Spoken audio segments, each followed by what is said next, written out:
Uygur İnsan Hakları Vakfı yakın zamanda aralarında Fransa, Almanya, İtalya, İspanya, İsviçre ve Hollanda'nın da bulunduğu Avrupa ülkelerinde en az 18 seyahat şirketinin Doğu Türkistan'a turlar düzenlediğini keşfetti.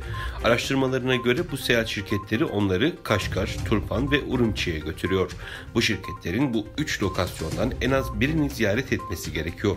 Uygur İnsan Hakları Vakfı Ağustos 2023'te ABD, Kanada, İngiltere, Avustralya ve Yeni Zelanda'dan toplam 7 seyahat şirketinin Doğu Türkistan'a yaptığı turları ele alan Soykırım Seyahati başlıklı bir rapor yayınladı. Rapora göre yukarıdaki raporun ardından 7 seyahat şirketinden Go Travel ve Interpid Travel reklamlarını sildi. Ancak diğer 5 şirket bunu yapmaya devam etti.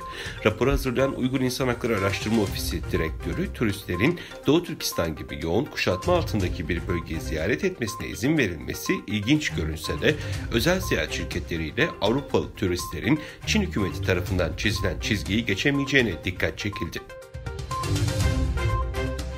Çin rejimi son yıllarda Doğu Türkistan halkına yönelik soykırımını yoğunlaştırmakla eş zamanlı olarak enerji arzını garanti altına almak için Doğu Türkistan dahil tüm bölgelerdeki kömür üretimini arttırmaya çalışıyor. Bu minvalde bölge kaynaklarını Çin'e daha hızlı taşımak için özel hatlar inşa ediliyor.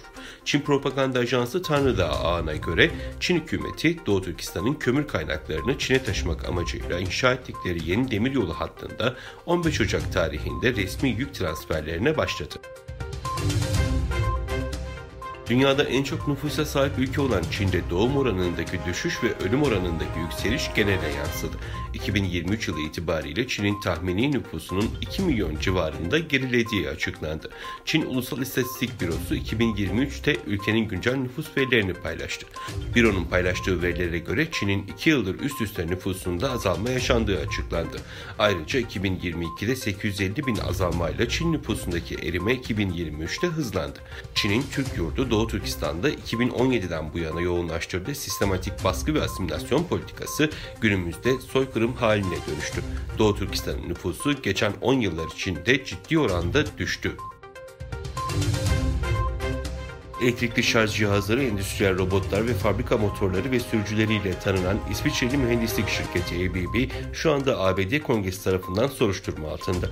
Temsilciler Meclisi'nin İç Güvenlik Komitesi ve ABD ile Çin Komünist Partisi arasındaki stratejik rekabet seçilmiş komitesi ABB'nin Çin'deki ticari faaliyetlerini mercek altına aldı. Komiteler bu hafta ABB yöneticilerinden şirketin bir Çin devlet kuruluşu olan ZPMC ile olan bağlarını tartışmak üzere halka açık oturumlara katılmalarını talep etti. ZPMC'nin ABB ekipmanlarını ABD'ye giden gemiden kıyıya vinçlerle monte etmesinin yarattığı potansiyel siber güvenlik riskleri, yabancı istihbarat tehditleri ve tedarik zinciri açıklarına ilişkin endişeler dile getirildi.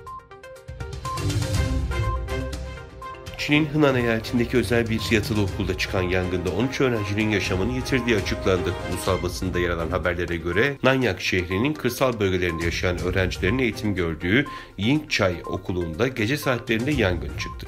İtfaiye ekiplerinin müdahale ettiği yangında 13 öğrenci hayatını kaybederken yaralı kurtulan bir öğrenci hastaneye kaldırıldı. Ayrıca Çin'in doğusundaki Jiangsu eyaletinde sanayi metallerinin işlendiği atölyede metal tozlarının patlaması sonucu 8 işçi öldü, 8 işçi yaralandı.